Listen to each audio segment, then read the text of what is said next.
기도합시다. 할렐루야. 여러분을 축복합니다. 아멘. 오늘 느헤미야 13장 10절부터 14절까지 말씀으로 나를 기억하옵소서, 나를 기억하옵소서, 이런 제목으로 말씀의 은혜를 나누고자 합니다. 저와 여러분이 잘 아는 복음 성가 가운데 해같이 빛나리가 있죠. 해같이 빛나리. 우리 이 시간 이 찬양을 부를 텐데 여러분 이 찬양의 가사를 한번 잘 생각하면서 우리 한번 찬양하겠습니다.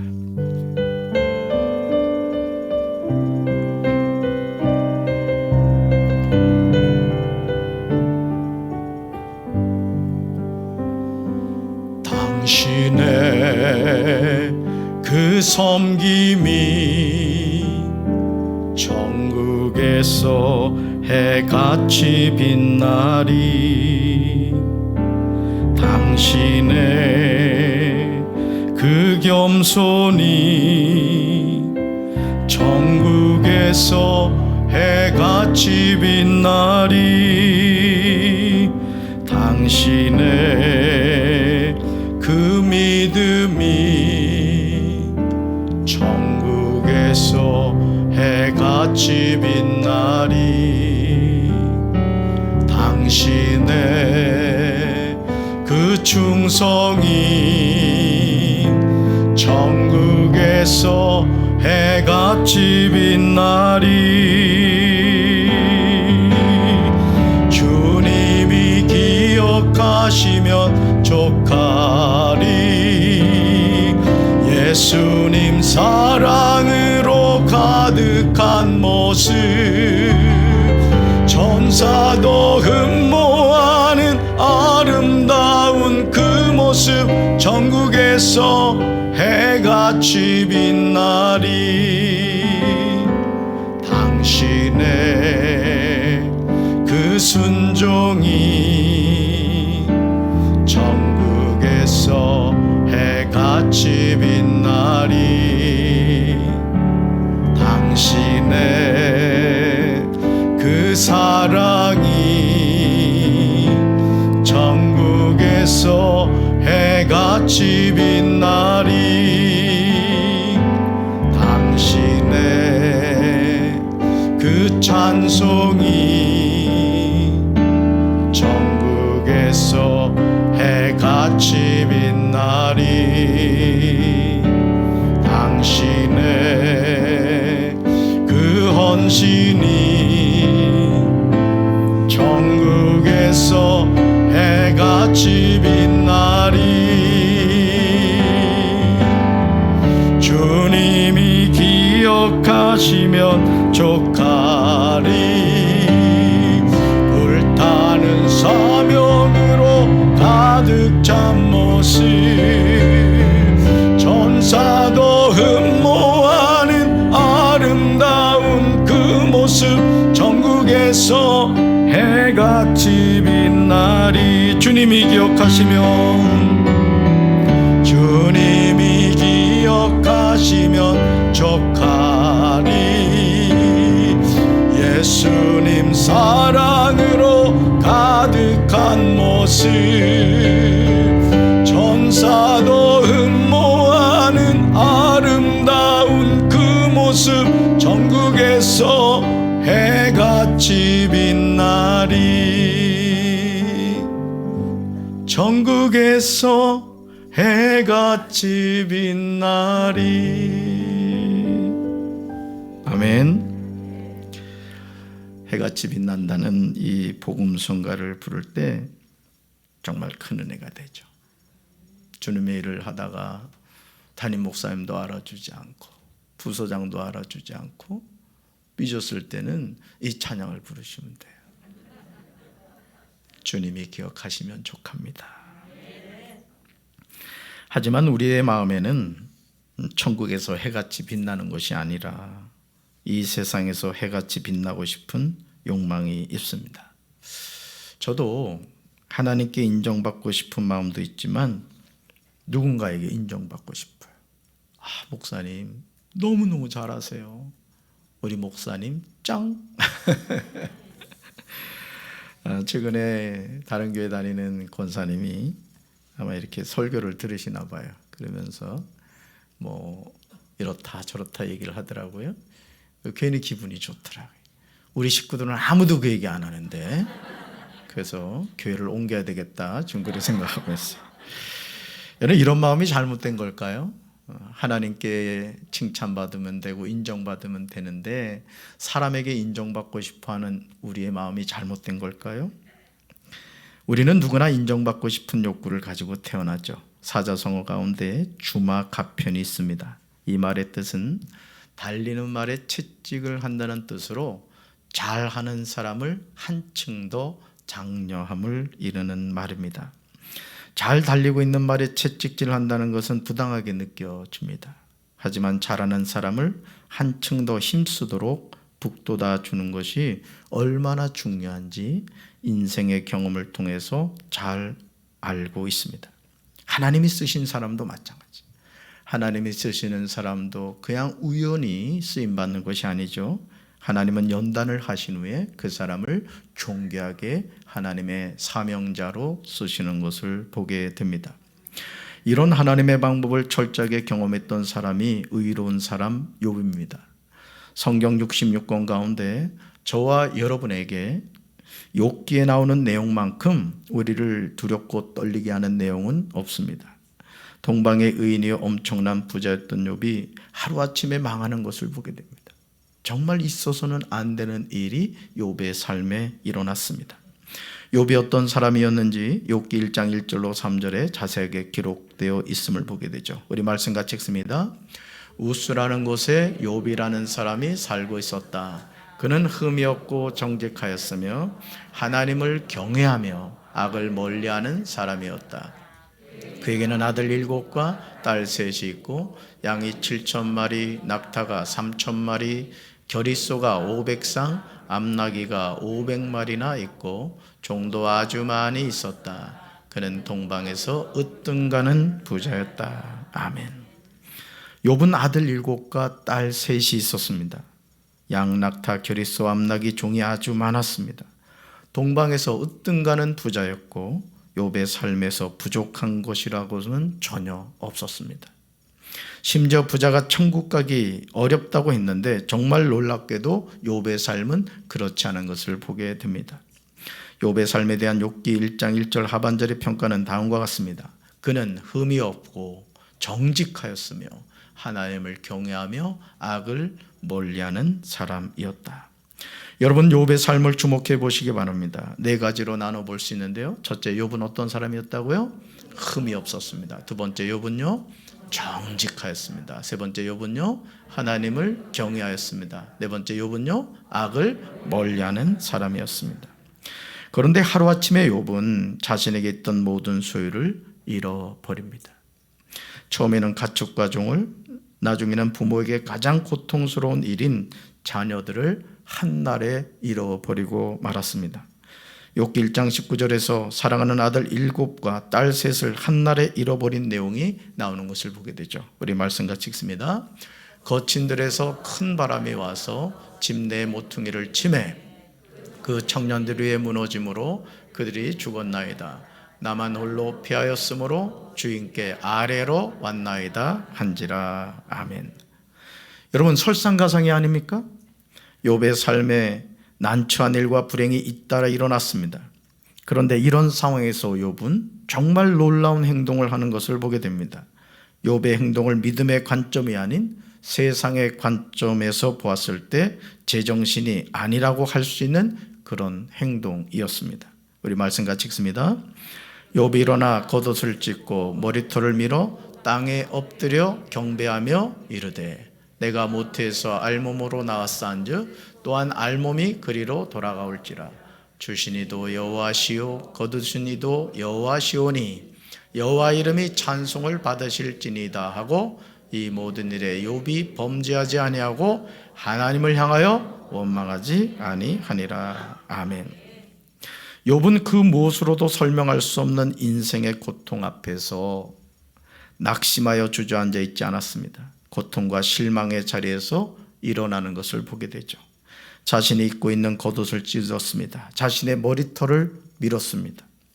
그리고는 땅에 엎드려 하나님께 예배를 드렸습니다. 그런 다음은 욥은 놀라운 고백을 하는 것을 보게 됩니다. 아니, 어떻게 이런 고백을 할 수 있을까요? 이 세 가지로 나눠볼 수 있죠. 첫째, 같이 읽습니다. 내가 모태에서 알몸으로 나왔사온즉 또한 알몸이 그리로 돌아갈지라. 두 번째요, 주시니도 여호와시오 거두시니도 여호와시오니 여호와 이름이 찬송을 받으실지니이다. 세 번째요, 이 모든 일에 욥이 범죄하지 아니하고 하나님을 향하여 원망하지 아니하니라. 아멘. 사랑하는 성도 여러분, 지금 욥이 제정신입니까? 어떻게 10명의 자녀들이 하루 아침에 죽었는데 여호와 이름이 찬송을 받으셔야 한다고 이야기할 수가 있겠습니까? 욥은 자녀들을 사랑하지 않은 것일까요? 아유, 잘됐다, 한꺼번에 하나님이 잘 데려갔어, 그렇게 생각했던 걸까요? 그렇지 않습니다. 그 많던 재산이 없어진 것은 어떻습니까? 욥이 불로소득으로 얻은 재물이 아니었습니다. 땀 흘려 수고함으로 모은 재산입니다. 그런데 그 모든 재물이 하루아침에 다 사라지고 말았습니다. 하루아침에 빼앗기고 말았습니다. 그런데 이런 상황에서 하나님을 원망하지 않고 하나님을 찬양하는 것을 우리가 어떻게 받아들여야 하겠습니까? 욥이 이렇게 할 수 있었던 이유는 그의 믿음이 오직 하나님만을 향하여 있었기 때문입니다. 욥은 아들 7과 딸 3의 원래 주인이 하나님이신 것을 인정하는 거예요. 그래, 하나님이 주셨는데 하나님이 데리고 가셨구나. 하나님이 주신 물질이었는데 하나님이 가지고 가셨구나. 이런 고백을 하고 있는 거죠. 자신이 땀 흘려 수고했지만 그 모든 재산도 하나님이 원래 주인이심을 잊지 않았던 거죠. 느헤미야 13장에 느헤미야의 개혁에 관한 내용이 나오는 것을 보게 됩니다. 하지만 개혁의 중심 역할을 해줘야 할 제사장 엘리야십은 오히려 암몬 사람 도비아를 위하여 하나님의 전에 한 큰 방을 만들어 주는 것을 보게 됩니다. 그것도 하나님의 성물을 보관해야 하는 장소의 말입니다. 어떻게 이런 일이 일어났습니까? 그 이유는 느헤미야가 페르시아 왕 아닥사스다에게 가 있었기 때문입니다. 영적 지도자가 없는 상황에서 도비아가 제사장 엘리야십의 도움을 받아서 교묘하게, 아주 교묘하게 하나님의 전에 큰 방을 사용하게 됩니다. 이것은 재앙인 것을 보게 되죠. 페르시아에서 돌아온 총독 느헤미야는 엘리야십이 도비아를 위하여 하나님의 전에 큰 방을 마련해 준 악한 일을 알고 심히 근심하는 것을 보게 됩니다. 느헤미야는 너무 화가 나서 도비아의 물건을 모두 방 밖으로 내던지고 사람들을 시켜서 그 방을 깨끗이 하도록 합니다. 그런 다음에 하나님의 성전에서 쓸 그릇들과 곡식 제물과 향을 다시 들여 놓습니다. 느헤미야 13장 10절에서 느헤미야는 제사장 엘리야십이 암몬 사람 도비아를 위하여 하나님의 전에 큰 방을 내줌으로 심각한 문제가 발생한 것을 알게 됩니다. 왜냐하면 암몬 사람 도비아에게 준 방의 용도 때문이죠. 느헤미야 13장 5절 말씀 우리 같이 읽습니다. 도비아를 위하여 한 큰 방을 만들었으니 그 방은 원래 소재물과 유황과 그릇과 또 레위 사람들과 노래하는 자들과 문지기들에게 11조로 주는 곡물과 새 포도주와 기름과 또 제사장들에게 주는 거제물을 두는 곳이라. 아멘. 제사장 엘리야십이 암몬 사람 도비아에게 내어준 하나님의 전에 큰 방은 첫째, 소제물, 유황, 그릇을 두는 장소였습니다. 둘째, 레위 사람들, 노래하는 자들, 문지기들에게 11조로 주는 곡물, 새 포도주, 기름을 두는 장소였습니다. 셋째, 제사장들에게 주는 거제물을 두는 장소였습니다. 그런데 도비아를 위하여 그 방을 내준 거예요. 다시 말해서 그 방에 있던 모든 것이 어떻게 된 거예요? 다 밖으로 내던져지고 말았던 거죠. 그러니 느헤미야 13장 10절의 일이 일어나게 된 것은 너무도 당연한 결과였습니다. 우리 10절 말씀 같이 읽습니다. 내가 또 알아본즉 레위 사람들이 받을 몫을 주지 아니하였으므로 그 직무를 행하는 레위 사람들과 노래하는 자들이 각각 자기 밭으로 도망하였기로. 아멘. 지금 느헤미야가 알게 된 사실은 아주 중요합니다. 왜냐하면 레위 사람들과 노래하는 사람들이 각각 자기 밭으로 도망한 이유가 있었습니다. 그 이유는 레위 사람들이 받을 몫을 주지 아니하였기 때문입니다. 느헤미야 13장 5절에서 제사장 엘리야십이 암몬 사람 도비아를 위하여 한 큰 방을 만들어 주었을 때 이미 그 방은 비어 있었습니다. 그러므로 느헤미야 13장 8절에서 느헤미야는 도비아의 세간을 그 방 밖으로 다 내던져 버리고 맙니다. 그런 다음 9절에서 도비아가 사용했던 하나님의 전의 방을 정결하게 하는 것을 보게 됩니다. 그 외에 5절에 나오듯이 그 방의 원래 용도대로 하나님의 전의 그릇과 소재물과 유향을 다시 그리로 들여놓음으로 온전하게 회복시키는 것을 보게 됩니다. 하나님의 전에서 헌신해야 할 레위 사람들, 노래하는 자들, 문지기들에게 11조로 주는 곡물과 새 포도주와 기름을 주지 않았습니다. 또 제사장들에게 주는 거제물을 주지도 않았습니다. 그러니 그들이 각각 자기 밭으로 도망한 것은 당연한 선택이었던 거예요. 다시 말해서 성전에서 일하는 사람들에게 그들이 먹고 살 수 있는 어떤 대책을 세워주지 않으니까 여러분 이 사람들도 먹고 살아야 되잖아요. 그러니까 먹고 살기 위해서 각각 자기 밭으로 갔던 것이죠. 느헤미야 13장 11절에서 느헤미야는 민장들을 꾸짖으면서 그들에게 이렇게 말합니다. 11절 같이 읽습니다. 내가 모든 민장들을 꾸짖어 이르기를 하나님의 전이 어찌하여 버림받았느냐 하고 곧 레위 사람을 불러 모아 다시 제자리에 세웠더니 아멘. 다시 제자리에 세웠더니 지금 느헤미야가 민장들 즉 관리들에게 꾸짖고 있는 내용이 무엇입니까? 어쩌자고 하나님의 성전을 이렇게 내버려 두었느냐 이렇게 말하는 거예요. 제가 우리 교회 부임해서 수요일마다 지금 느헤미야 말씀을 나누고 있습니다. 하나님의 말씀을 나누면서 제가 깨닫는 것은 하나님은 말씀을 통해 일하신다는 거예요. 52일 만에 무너진 예루살렘 성벽을 중수하게 하셨듯이 하나님은 지금 우리 교회를 중수해 가고 계신 줄로 믿습니다. 하나님의 성전을 얼마나 돌보지 않았으면 제사장 엘리야십이 암몬 사람 도비아를 하나님의 성물을 넣어두는 방으로 끌어들였겠습니까? 원래 만들어진 용도가 있는데 그 용도대로 사용되지 않고 암몬 사람이 떡하니 들어와서 큰 방을 차지하고 있었던 것이죠. 이것은 단순히 도비아에게 하나님의 전에 방을 내준 것으로 끝나지 않습니다. 느헤미야 13장 1절에 나오는 내용을 보면 하나님의 말씀에 불순종한 영적인 타락의 실상을 여실히 보여주는 것입니다. 느헤미야는 백성의 관리들을 꾸짖은 후 하나님의 전을 떠나 각각 자기 밭으로 도망한 레위 사람들을 불러 모아다가 다시 세우는 것을 보게 됩니다. 왜요? 하나님의 성전을 돌볼 사람들이 있어야 되기 때문에 그렇습니다. 사람을 다시 세우는 느헤미야의 모습은 감동적입니다. 여러분, 한 사람이 한 민족을 살립니다. 아멘이십니까? 우리는 이것을 기억해야 돼요. 그러나 사람을 세우기 위해서 왜 그 사람들이 떠났는지에 대한 원인을 파악해야 됩니다. 그리고 그 원인을 해결해야 합니다. 느헤미야는 이 사실을 간과하지 않았습니다. 느헤미야 13장 12절에 느헤미야가 하나님의 전에 온전한 회복을 위해서 한 내용이 나오는 것을 보게 돼요. 말씀 같이 읽습니다. 이에 온 유다가 곡식과 새 포도주와 기름의 11조를 가져다가 곡간에 드림으로. 아멘. 느헤미야는 하나님의 전 예배 회복을 위해서 온 유다가 동참하게 합니다. 이게 중요한 거예요. 제가 여러분들에게 예배 때마다 여러분 우리가 지금 성전 시스템 에어컨 공사를 하고 있고 천정 공사를 하고 있고 다양한 공사를 하고 있습니다. 제가 이 말을 왜 여러분들에게 드리겠어요? 여러분, 하나님의 역사는 담임 목사 혼자 하는 것이 아닙니다. 중직자들 몇 명이 하는 것이 아니에요. 우리 모든 성도들이 젖먹이 어린아이에 이르기까지 이 모든 일에 함께 동참해야 될 줄로 믿습니다. 그런 다음 하나님의 전에 곡식과 새 포도주와 기름의 11조를 가져다가 곡간에 들여놓습니다. 여러분, 하나님의 성전은 하나님의 백성들로 말미암아 채워져야 될 줄로 믿습니다. 하나님의 역사는요, 하나님이 하실 수 있어요.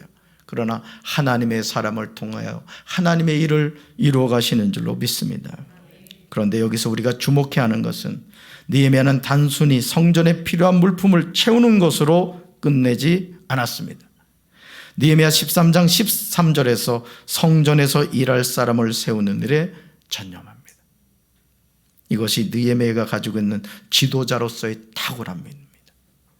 단순히 성전에 필요한 물품을 채우는 것으로 끝난 것이 아니라 그 성전에서 일할 사람들을 세워갔다는 거예요. 우리 13절 같이 읽습니다. 내가 제사장 셀레마와 서기관 사독과 레위 사람 부다야를 창고지기로 삼고 마따냐의 손자 삭굴의 아들 하난을 복음으로 삼았나니 이는 그들이 충직한 자로 인정됨이라. 그 직분은 형제들에게 분배하는 일이 없느니라. 아멘. 느헤미야는 성전에서 일할 사람을 두 부류로 세우는 것을 보게 되죠. 첫째, 셀레마 제사장과 사독 서기관과 레위 사람 부다야를 창고 책임자로 삼았습니다. 두 번째, 마따니아의 손자이며 삭굴의 아들인 하난을 버금 책임자로 삼았습니다. 느헤미야가 셀레마, 사독, 부다야, 하난을 창고와 버금 책임자로 세운 기준이 뭘까요? 어떤 사람을 느헤미야는 이 하나님의 일을 하는 데 세웠을까요? 바로 여기 있습니다. 이는 그들이 충직한 자로 인정됨이라. 자, 그들이 어떤 자로? 충직된 자로. 충성스러운 자였다는 거예요. 신실한 자였다는 거예요. 느헤미야가 이들을 창고 책임자와 버금 책임자로 세운 기준은 그들은 모두 정직하다고 인정을 받는 사람들이었어요.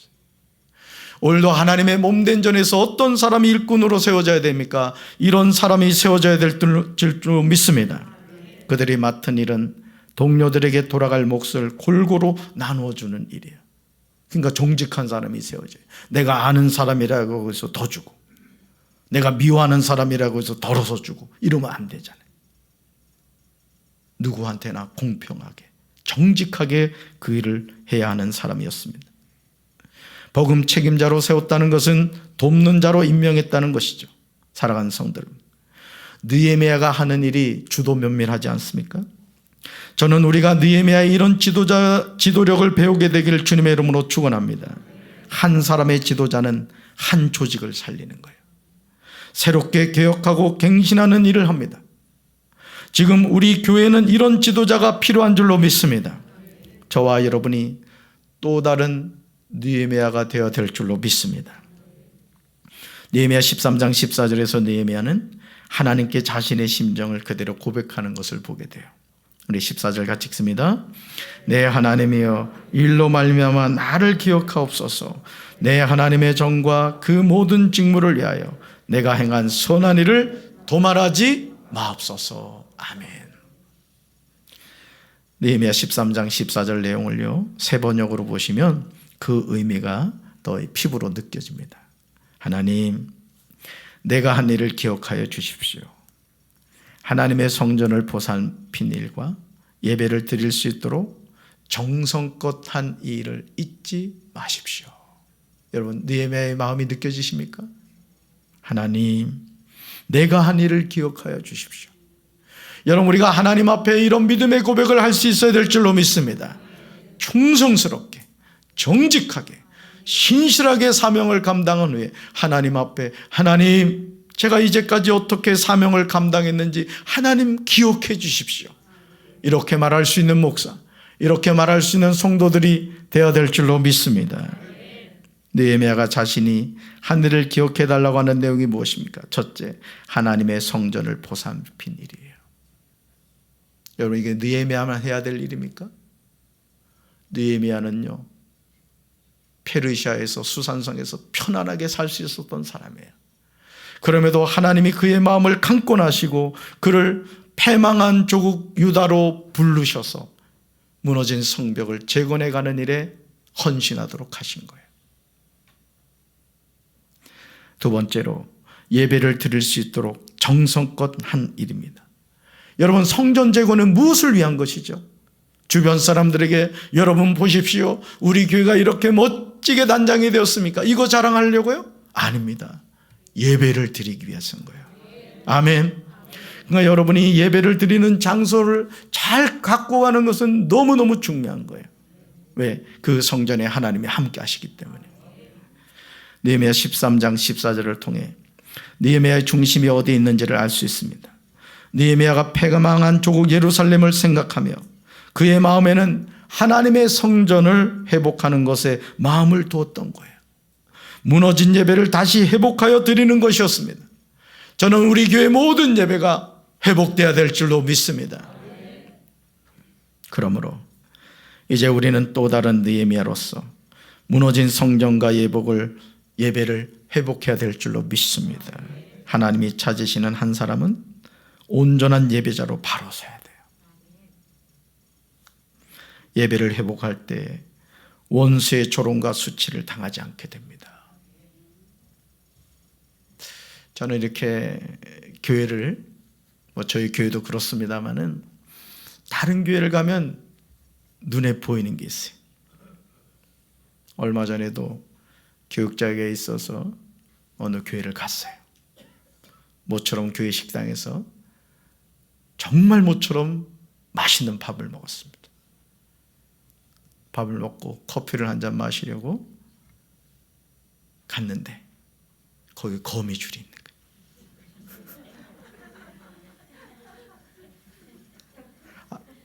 우리 목사님은 거미줄 노이로제가 있나? 아닙니다, 여러분. 오해하지 마세요. 저 거미 싫어합니다. 뭘 말씀드리려고 하냐면 여러분, 물을 마시는 장소였어요. 왜 안 보였을까? 전 그 생각이 든 거예요. 제가 오랜 동안 부목사로 있으면서 수많은 교회 이력서를 내고 인터뷰를 갔습니다. 인터뷰를 가서 그 교회를 둘러보면요, 그 교회 영적 상태가 보여요. 저는 우리 사랑하는 성도 여러분들이 주님의 몸된 전을 내 집처럼, 아니 내 집 이상으로 돌볼 수 있는 충성된 일꾼들 되길 주님의 이름으로 축원합니다. 원수의 조롱과 수치를 당하면 안 돼요. 누가 와서 보더라도 야, 하나님의 성전이구나, 하나님이 임재하시는 장소구나, 그런 곳이 되어야 될 줄로 믿습니다. 하나님은 지금도 영과 진리로 예배하는 한 사람을 찾으세요. 저와 여러분이 그런 예배자로 서게 되기를 주님의 이름으로 축원합니다. 우리가 성전을 잘 중수하여 정말 기쁨으로 하나님께 영광 돌리시는 우리 사랑하는 성도들 되기를 주님의 이름으로 축원합니다. 가슴에 손 얹겠습니다. 하나님 아버지, 느헤미야에게 아무도 무너진 예루살렘 성벽을 재건하라고 하지 않았습니다. 그럼에도 그는 하나님의 감동으로 조국 유다의 총독으로 갔고 불가능하게 보였던 성벽 재건을 이루어갔습니다. 암몬 사람 도비아가 성전의 한 큰 방을 차지하고 있는 모습을 보면서 느헤미야는 분노했고 그 방의 원래의 용도대로 회복시키는 것을 보게 됩니다. 무너진 예배를 회복했고 성전에서 일하는 사람들을 다시 세움으로 하나님께 영광 돌리는 모습을 보게 됩니다. 오늘 우리가 주님의 몸된 전을 가꾸어 가고 있습니다. 누가 해야 할 일이겠습니까? 우리 모두가 함께 동참하고 이 일을 통해 하나님께 영광 돌려야 될 줄로 믿습니다. 우리 교회를 통해 이제까지 많은 영혼이 구원을 받고 이 교회를 통하여 하나님의 기름 부으신 주의 종들이 아버지 사명을 감당하고 있습니다. 모교회로서 바른 교회로 서게 하시고 또 남부연에서, 아니 감리교단에서 본을 보이는 교회로서 바로 세워져 가는 일에 담임 목사와 모든 성도들이 한마음 한뜻이 되어 이 사명을 감당할 수 있도록 주여 저들에게 성령으로 기름 부어 주시옵소서. 하나님 영광 받아 주시옵소서. 이제는 우리 주 예수 그리스도의 크신 은혜와 하나님 아버지의 한없는 사랑과 성령님의 교통하심이 주님의 몸된 전을 바르게 가꾸고 예배를 회복시켜 나가기 원하는 사랑하는 주의 백성들 위해 이제부터 영원토록 함께 하시기를 간절히 축원하옵나이다. 아멘.